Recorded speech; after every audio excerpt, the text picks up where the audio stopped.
नमस्कार, आप देख रहे हैं मनी 9 और मैं हूं आपके साथ विशाल शर्मा। 8वें वेतन आयोग को लेकर ताजा अपडेट ये है कि टर्म्स ऑफ रेफरेंसेस और तमाम मुद्दों को लेकर अब कर्मचारी जो संगठन हैं वो अब गुस्से में नजर आ रहे हैं। उन्होंने विरोध प्रदर्शन करना शुरू कर दिया है और तमाम बातें उन्होंने उन्होंने सरकार के सामने रखने की कोशिश की है। क्या है पूरा मामला, इसी को आसान भाषा में विस्तार से समझने की कोशिश करेंगे। हमारे साथ इस चर्चा में शामिल होने के लिए मौजूद हैं हमारे सहयोगी और वरिष्ठ आर्थिक पत्रकार Praveen Sharma. Sir over to you. After RBI की तरफ से जो खुशखबरी मिली है सर, 50 बेसिस पॉइंट की कटौती के बाद अब लोगों को उम्मीद है कि अब 8वें वेतन आयोग को लेकर भी कुछ बड़ी खुशखबरी आए। नहीं, देखिए बिल्कुल लोग इंतज़ार कर रहे हैं इस चीज़ का। और सरकार ने जब बजट में ऐलान किया था टैक्स छूट देने का और उसके पहले 8वें वेतन आयोग का ऐलान किया गया था, तो अब जो टैक्स छूट दी गई थी 12 लाख रुपए तक की, उसका तो लोगों को फ़ायदा मिलना शुरू हो गया है जी। आपका अप्रैल की जो सैलरी आई होगी मई में और मई की जो सैलरी आई जून में, तो 2 महीने आपको ज़्यादातर लोगों को अच्छी खासे टैक्स का बेनिफिट हुआ होगा। दूसरी बात, जब फरवरी में और उसके बाद अप्रैल में और तीसरी दफ़ा आज जून में आरबीआई ने 3 किस्तों में बड़ा एक 100 बीपीएस का रेट कट किया है। रेपो रेट 5.5% पे आ गया है। तो इसके बाद लोगों की जो ईएमआईज थी वहाँ पे भी बर्डन कम होता हुआ नज़र आ रहा है। बैंक इस जो फ़ायदा है उसको ट्रांसमिट कर रहे हैं लोगों को, उनके लोन पे दे रहे हैं जी। तो 2 तरफ से तो फ़ायदा मिल गया। अब जो सबसे बड़ी उम्मीद जो केंद्रीय कर्मचारियों को थी वो ये थी कि 8वें वेतन आयोग पर भी सरकार तेजी से काम करे जी, उसके फायदा दे जी। लेकिन 23 तारीख को लोगों की बैठक हुई थी sir, national council joint consultative machinery यानी एनसीजीसीएम की, और उनकी बैठक में 2-3 की टेक अवे पॉइंट सामने निकल कर आए हैं सर। 3 मुद्दों पर चर्चा हुई। एक तो वही कि 8वें वेतन आयोग का गठन तो आपने कर दिया, लेकिन उसकी जो गाड़ी है वो आगे बढ़ती हुई नजर नहीं आ रही। यानी उनका कहना है कि ना अध्यक्ष के नाम का खुलासा हो रहा है, सिर्फ आप 32 लोगों की आपने एप्लीकेंट्स मंगाए थे, उनकी नियुक्ति की बात की थी कि भाई 8वें वेतन आयोग के जो स्टाफ कौन कौन होंगे, जिसका प्रवीण सर ने बड़ा अच्छा उदाहरण दिया था कि कौन उनका ड्राइवर होगा, कौन उनका रीडर होगा, कौन उनको ड्राफ्ट करेगा।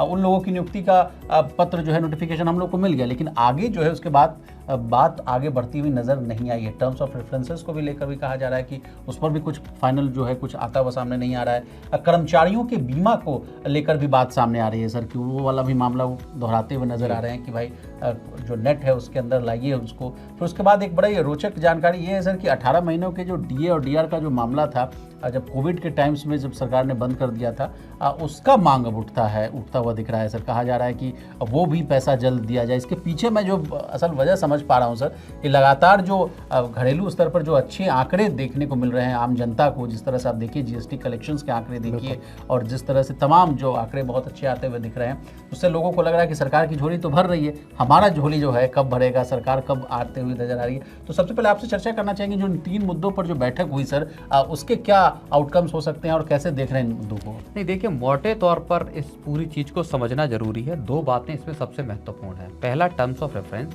दूसरी बात हो गई आपकी जो आयोग के सदस्यों के नाम का ऐलान, कौन सदस्य होंगे, कौन अध्यक्ष होंगे, इसका। ये 2 वो बेसिक चीजें हैं जिसके बाद ही 8वें वेतन आयोग की जो कार्यवाही है, जो पूरी प्रोसीडिंग्स का है या पूरा उसका कामकाज है, वो शुरू हो पाएगा। तब तक चीजें ठंडे बस्ते में ही हैं। अब कर्मचारियों की जो मांग है कि आप कम से कम इन चीजों को पहले तय कर दीजिए, और जिससे कि काम आगे बढ़े। क्योंकि जो हम लगातार इस बात को कह रहे हैं कि कम से कम 1 साल का वक्त इसमें लग जाएगा पूरी प्रक्रिया को पूरा होने में, सरकार के पास सिफारिशें जाने में, फिर सरकार की तरफ से वित्त मंत्रालय की तरफ से उसको अप्रूवल मिलने का, बजट उसके लिए एलोकेट होने का, इस सब पूरी प्रक्रिया में 1 साल का वक्त लग जाएगा। अब इस 1 साल के वक्त में जैसे जनवरी 2026 से इसको लागू करने की बात की जा रही है जी। तो 8वें वेतन आयोग के ऐलान से लेके या जो गठन हो जाएगा आयोग का, तब से लेके और उसको जब लागू वास्तविकता में किया जाएगा, तब तक के एरियर का क्या होगा, उसको लेकर भी चिंताएं जताई जा रही है। कहा जा रहा है कि मान लीजिए कि जैसा सरकार ने कहा कि 1 जनवरी 2026 के आसपास जो है 8वें वेतन आयोग के गठन की बात कही जा रही है, और वही जो है लास्ट डेट भी होगा 7वें वेतन आयोग का भी, और लास्ट डीए जो भी मिलने वाला है वो भी जुलाई से मिलने की बात कही जा रही है। हालांकि उसमें उसकी भी एक अलग कहानी है, वो भी हम डिस्कस करेंगे। लेकिन जिस तरह से कहा जा रहा है कि मान लीजिए 1 जनवरी 2026 से पहले मान लीजिए सब रायता ना समेटा गया, तब तो भाई मान लीजिए 6 महीने 1 साल तक बढ़ता हुआ दिखेगा, तो उस दौरान का भी एरियर मुझे चाहिए, ये कहना है कर्मचारी संगठनों का, ताकि उसका जो है अब कोई नुकसान हमें ना उठाना पड़े, क्योंकि उनका पहला जो टेस्ट है उनको पता चल गया है कि 18 महीने का डीए का जो एरियर है वो नहीं मिल रहा है, तो अगर डिले हो तो ये भी जायज मांग है सर। बिल्कुल, कोविड देखिए जो पिछला डीए वाला मामला है खैर वो अलग है, लेकिन एक आप समझिए कि जनवरी में 8वें वेतन आयोग का सरकार ने ऐलान किया था और अब चल रही है जून जी, तो तकरीबन 6 महीने की ड्यूरेशन इस दौरान हो गई है। 6 महीने में ऐलान होने के बाद बहुत ही ज़्यादा स्लो स्पीड में पूरा मामला आगे बढ़ रहा है। फिर पूरी कार्रवाई, जैसा मैं बार बार कह रहा हूँ कि इस सब में 1 साल 1.25 साल का वक्त लग सकता है। उसके बाद आप क्या 1 जनवरी से लेके देंगे इसको, या 2025 से इसको माना जाएगा लागू, तब से लेके और जब इसको लागू किया जाएगा जुलाई अगस्त में तब तक का एरियर मिलेगा। तो बहुत सारी चीज़ें ऐसी हैं जो टर्म्स ऑफ रेफरेंस में क्लियर होंगी और उसके बाद सदस्यों के नाम घोषित होंगे, बाकी चीज़ें। तो ये जो क्लैरिटी असल में है वो जब नहीं मिल रही, तो उसको लेके एम्प्लॉय संगठनों में एक आप समझिए कि एक असहमति या असहज उनमें स्थिति है। जी जी जी, कोविड के जो 10 महीने, माफ़ कीजिएगा, कोविड का जो फ्रीज पीरियड था वो मैं आपको बता रहा हूँ कि जनवरी 2020 से लेकर जून 2021 तक का था, यानी ये जो 18 महीने का जो टेन्योर था उसमें डीए और डीआर जो है पेंशनर्स कर्मियों को नहीं मिला था। लेकिन उस पर ये अपडेट मैं आपको दे दूं कि डिपार्टमेंट ऑफ एक्सपेंडिचर ने इस पर जवाब दिया था कि कोविड-19 के आर्थिक असर और कल्याणकारी योजनाओं के चलते देखिए जो एरियर देना है वो थोड़ा मुश्किल होता हुआ दिखेगा। लेकिन कर्मचारी संगठन से लगातार हमारी जो बातचीत होती रहती है वो तो कहते हुए दिखते हैं कि हम कुछ का मानना था सर कि 1 जनवरी से पहले ही सब कुछ हो जाएगा, मतलब बहुत जल्द स्पीड में काम होता हुआ दिखेगा, क्योंकि जिस तरह से ऐलान इन्होंने किया था बजट से पहले तो लोगों में बहुत अति उत्साहित नजर आ रहे थे। लेकिन देखिए जो तस्वीर है 6 महीने पार कर गए। एक मसला इस बात का भी आ रहा है जो हमने जिसको डिस्कस भी किया था कि राज्य कह रहे हैं कि 8वें वेतन आयोग से जुड़ी कोई सिफारिश हमसे बिना पूछे सरकार अप्रूव ना करे। ये मसला एक बड़ा मसला है और संभवतः सरकार के कान में ये बात है। राज्यों का कहना ये है कि इसके जो फिस्कल इम्प्लीकेशंस हैं, खजाने पर जो असर है वो उनके भी आएगा, क्योंकि जस की तस तकरीबन ऐसा होता है कि राज्य जैसा जो चाहे 7वां वेतन आयोग हो या उसके पहले क्यों, उन सिफारिशों को एज इट इज़ अपने यहाँ भी लागू करते हैं और राज्य कर्मचारी, क्योंकि केंद्र में अगर कोई चीज़ लागू होगी केंद्र सरकार के कर्मचारियों के लिए तो राज्य सरकार के कर्मचारी बिना उस फायदों को लिए मामला देख लीजिए ना प्रवीण सर, जैसे सरकार कहती है कि 2% डीए बढ़ेगा केंद्रीय कर्मचारियों का, तो मोस्टली राज्य जो हैं जो वो है वो उसका रेप्लिका करने की कोशिश करते हैं, हाँ भाई 2% वहाँ बढ़ा तो 2% यहाँ भी बढ़ेगा। तो वो खजाने पर जो बोझ है वो न केवल केंद्र सरकार के बैठेगा बल्कि राज्यों के खजाने पर भी बोझ इसका पड़ेगा।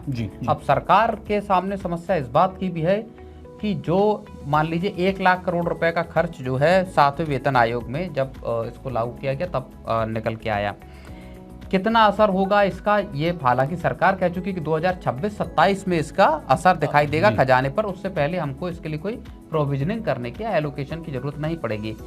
लेकिन कितना बड़ा असर होगा खजाने पर एक बात, तो उसके लिए उसको आखिर सरकार सेट ऑफ कहाँ से करेगी, मैनेज कैसे करेगी, यानी वो पैसा रेवेन्यूज के तौर पर सरकार को मिलेगा कहाँ से।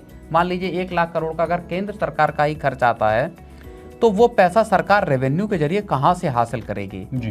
तो ये एक मसला है और राज्यों के लिए इससे भी बड़ा मसला हो जाएगा। केंद्र सरकार के पास तो तमाम तरीके होते हैं जहाँ से कि वो आपका रेवेन्यू ले लेती है, लेकिन राज्यों के पास सीमित संसाधन होते हैं। लेकिन सर अब 8वें वेतन आयोग और सैलरी पेंशन की बात हो रही तो जरा डीए का भी बात कर लेते हैं, क्योंकि ये लास्ट डीए है माना जा रहा है, क्योंकि जैसा कि आपने बताया भी कि 1 जनवरी 2026 से 8वें वेतन आयोग को लागू करने की बात कही जा रही है।